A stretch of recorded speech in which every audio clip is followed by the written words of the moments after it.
My name is Kitty Pechet, and I am 78 years old.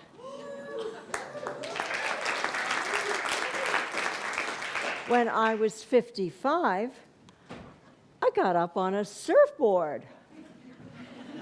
It changed my life. It was my ride to freedom. How could this happen? I went through the air and fell in love with a bunch of bubbles. And why am I telling you this? Because I hope in some way my story awakens something in you. I wasn't always so happy. I lived for a long time in a small box. You don't know freedom until you know limitation. My father told me, as many fathers in the mid-20th century taught their girls, "I've brought you up to be a slave to a man, so choose your man wisely." I did. I married a Harvard man. And my box got smaller and tighter. Little did I know in 1960 what it would be like to live in an all-male domain. The day the honeymoon was over, I got what I call the rules of the ring. No short skirts, you may not go into the dining room, you may not go in and out unescorted, except between the hours of 2 and 5 in the afternoon. How would you like it if you couldn't go in and out of your house? I conformed to these rules in every way, even my art.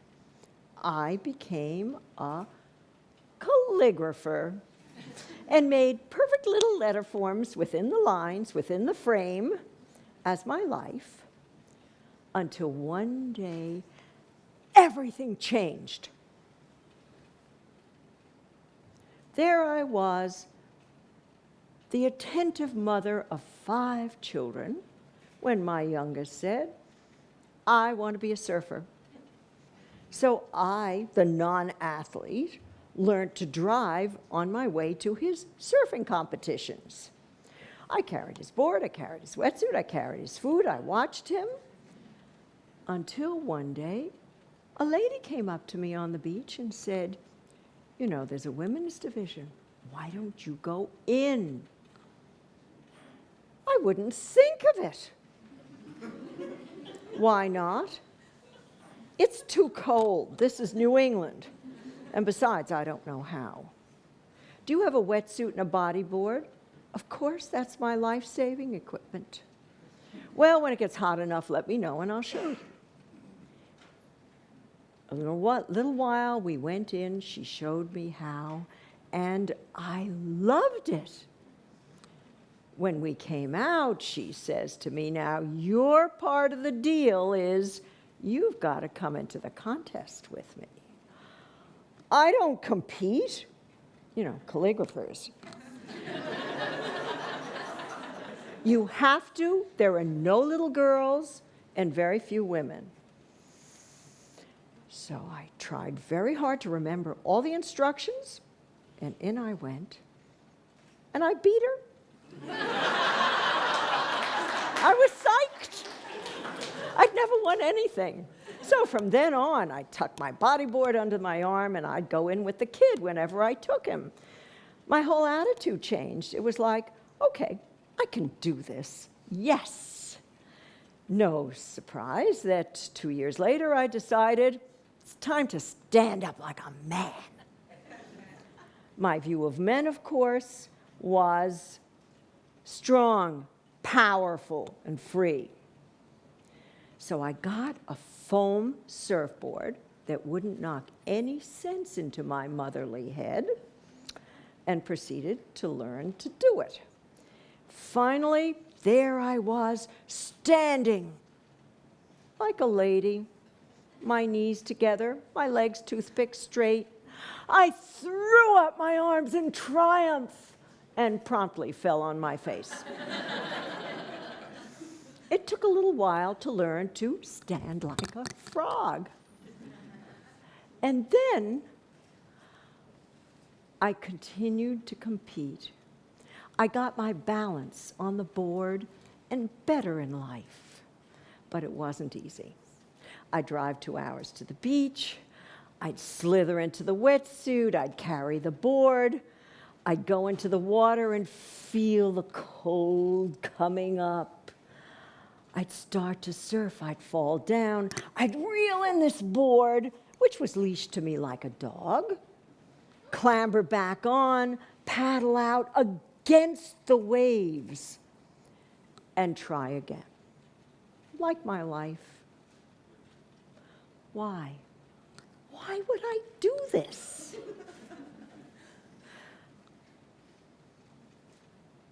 Flying through the air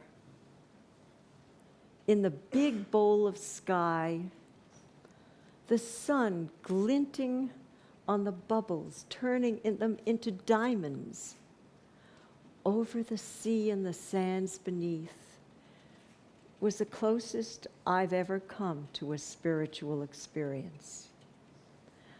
I was at one with the universe.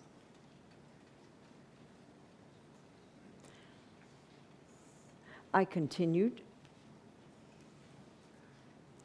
to compete and enjoyed it enormously until when I was 63, I said to my district director, "This is ridiculous. How can I compete against 35-year-old women? What's the next division?" There isn't one. Well, what about the guys?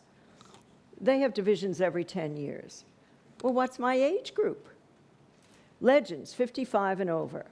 Can I go with them? No, it's just men. I pushed.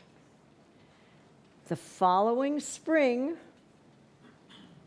at the Northeast U.S. Championships, there we were, 5 penguins on the beach in our wetsuits. Actually, 6 of us, 5 guys and me. And we gathered into a circle, and I realized all the guys were looking down at me, as though to stare me into the sands. And I felt terrible. I'd never been looked at like that in my life. I wanted to run away and cry. But I knew if I did that, somebody else would have to endure this. So I stood my ground, and I went into the heat, and I lost. But sometimes the losers are the winners, because from that day on, all the little girls and teenagers and women who wanted to and were able to surf and compete could do so. Now the beaches are full of little boys and little girls, all on their boards having a wonderful time. My own pleasure expanded into my art. I was still working in black and white, but no longer making perfect little letter forms. The forms were getting bigger and stronger.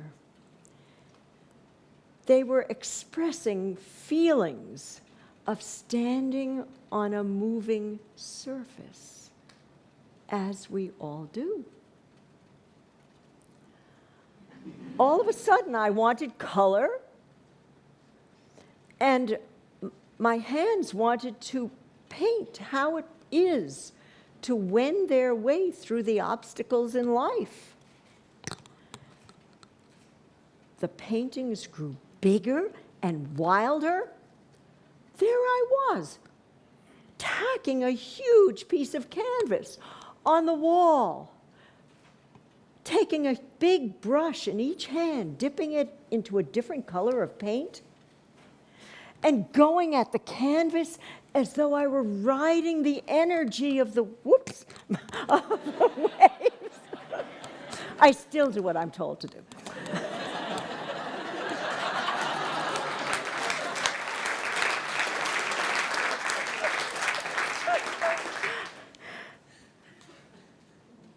Then my hands started to tell me what to do. They'd say, I don't want to tell other people's tales anymore, as we did as a calligrapher. I want to tell my own stories and paint. I want to talk about fear, danger, joy, and this gorgeous earth. Each painting was a ride, full of exuberance and intensity. I wanted to share it, so I started to teach and exhibit.